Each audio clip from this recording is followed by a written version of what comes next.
Hai guys, selamat datang di YouTube channel Alam Malam.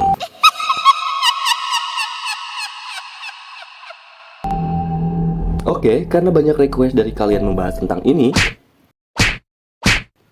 di video pertama kali ini kita akan membahas tentang pocong.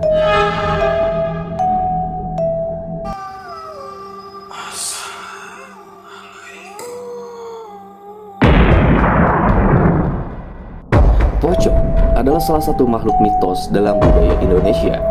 Asal-usul pocong dipercaya dari mayat yang tidak dapat beristirahat dengan tenang karena beberapa alasan, yaitu mayat yang dikubur tidak benar, roh yang masih memiliki urusan yang belum selesai di dunia.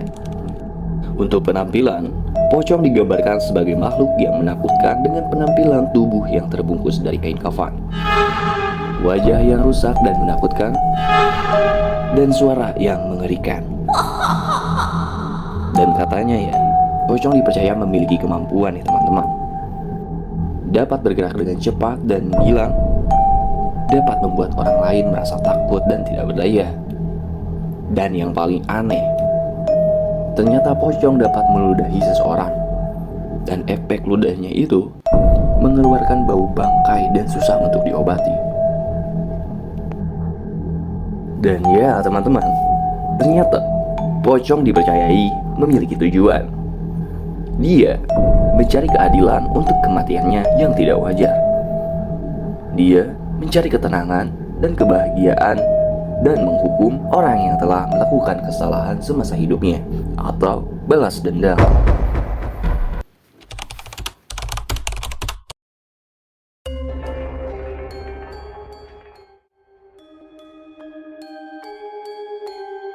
Dan ya teman-teman, jadi gue ada satu cerita yang diangkat dari pelapor yang bernama Ed Amexa. Dia bercerita pengalaman temannya yang diganggu makhluk halus. Jadi, temannya ini yang bernama Raffi sedang melakukan sebuah KKN di daerah Banten. Si Raffi ini melakukan aktivitas dari pagi hingga jam 10 malam. Setelah jam 10 malam, lalu dia langsung bergegas untuk ke kontrakannya yang lumayan jauh dari tempat KKN-nya. Waktu itu, tepat malam Jumat, Raffi naik motor sendiri menuju ke kosan yang di Serang Kota. Raffi melaju santai mengendarai motornya. Dia melewati pesawahan, tambak, dan jembatan Kalimati. Nah, disclaimer ya teman-teman, Kalimati itu sungai yang sudah tidak beroperasi kembali atau sungai kering lah ya. Kalimati ini dalam beberapa cerita menjadi tempat bersemayamnya para makhluk halus. Beberapa meter sebelum sampai ke jembatan Kalimati, tak lama tersebut, motor mesinnya juga mulai ikut mati. Astagfirullahaladzim cuy. Kok motor gue mati aja? Padahal sebelumnya tidak pernah ada kena apa-apun lah. Aneh banget anjir lah. Apalagi berhenti di sini lagi. Udah malam. Hasil banget gue. Tidak berselang lama, Raffi tiba-tiba mencium bau bangkai. Bau apa ini? Anjir, bau bangkai. Bau bangkai tercium sangat wajar di daerah pertambakan, karena biasanya banyak bangkai-bangkai ikan yang mati dan sisa-sisa hasil tambak lainnya. Namun, bau bangkai ini tidak stabil baunya. Kadang menghilang, kadang pindah arah, kadang tercium pekat, dan kadang baunya tuh samar-samar. Kok aneh banget ya? Baunya pindah-pindah anjing. Aduh, udah malam, bikin takut aja anjing. Di sana, Raffi tetap fokus pada motornya. Sesekali, Raffi mencoba hubungi teman-temannya, siapa tahu bisa bantu. Namun, di sana benar-benar tidak ada sinyal. Raffi mencoba kesana kesini, tetap aja gak nemu sinyalnya. Gak ada sinyal lagi. Gila. Raffi tidak menemukan cara untuk memperbaiki motornya. Dan dengan pasrah, dia coba dorong dan berharap menemukan bengkel atau rumah terdekat. Saat Raffi mendorong motor, dia merasakan hal aneh. Kok motornya terasa berat? Bannya terasa gambos atau bocor depan belakang. Berat banget didorong tuh. Iya, berat banget gila. Ini bocor gak sih? Enggak kok, gak bocor. Aneh banget ya. Apa sih ini motor? Sudah lelah mendorong, dan jembatan Kalimati sudah cukup jauh di belakang. Rapi mencoba menghidupkan kembali motornya, dan anehnya motor tersebut nyala setelah melewati jembatan tersebut. Alhamdulillah, gila. Akhirnya motor jalan ini nyala ya. Dan tetapi anehnya lagi ya teman-teman, pas saat Rapi menjalankan motor seperti biasa, motornya ini masih terasa berat. Seakan-akan bannya itu kayak gambos gitu atau bocor. Terus Rapi sesekali berhenti. Dia melihat kondisi bannya itu gak ada apa-apa gitu. Kayak ya gak gambos gitu. Kan kalau gambos kelihatan ya. Kok berat ya? Padahal ban gak bocor loh. Ah ya sudah lah, gue udah capek banget anjir. Gak peduli.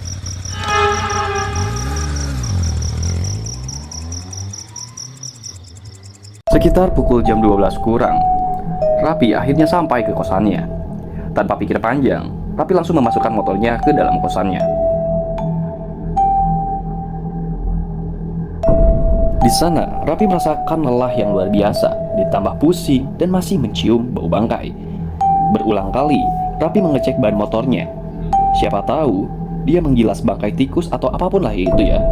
Tapi anehnya, itu tidak ada sama sekali loh, bersih gitu.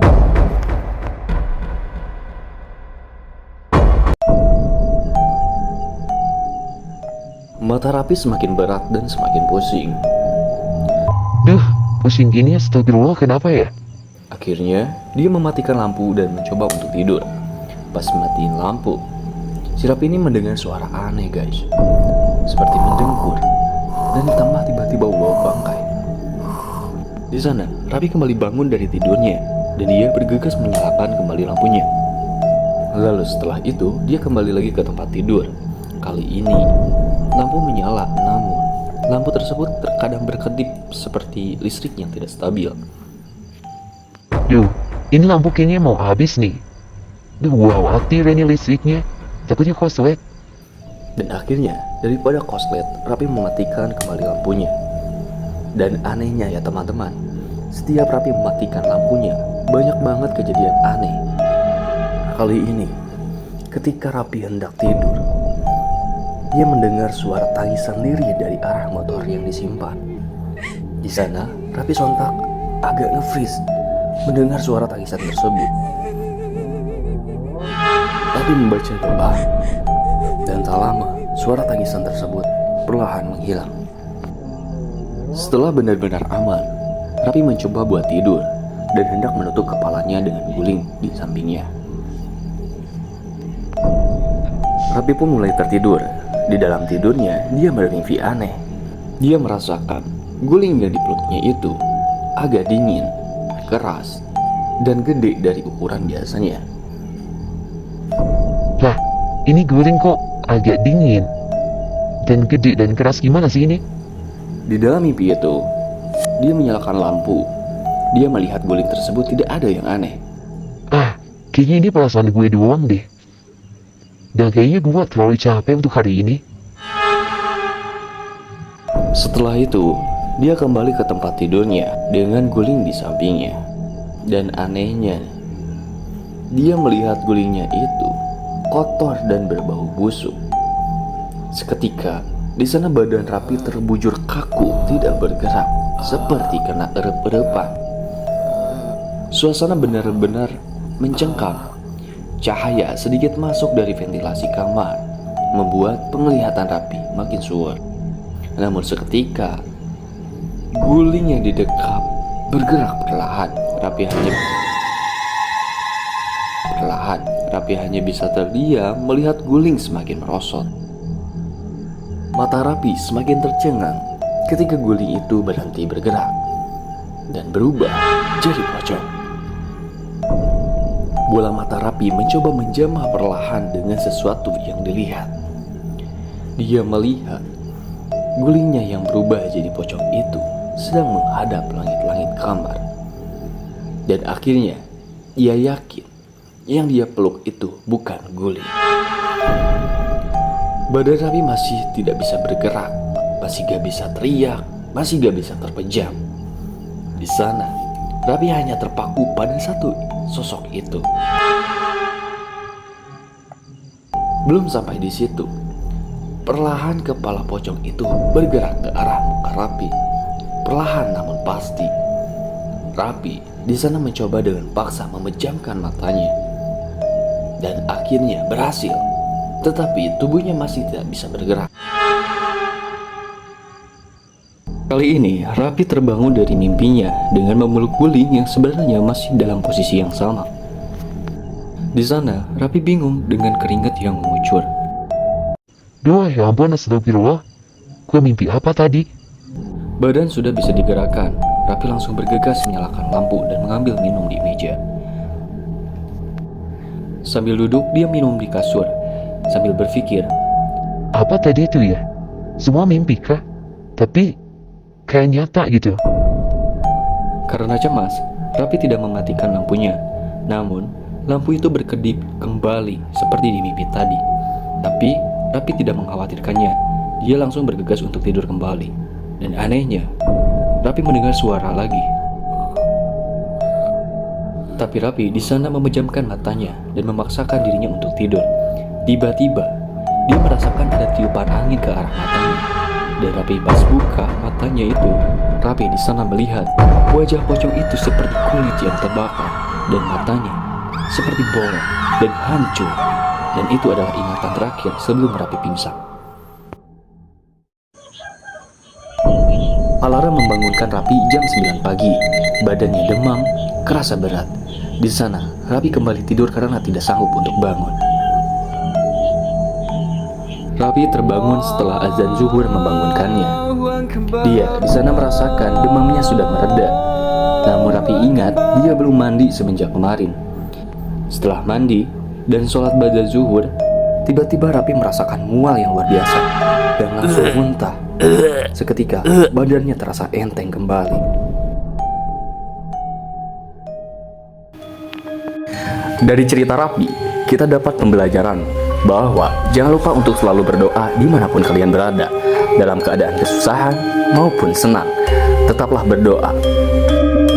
Oke, mungkin segitu saja. Kalau kalian tertarik dengan tema seperti ini, jangan lupa kasih dukungannya dengan cara like, komen, subscribe, dan jangan lupa nyalain lonceng notifikasinya agar kalian gak ketinggalan video menarik lainnya.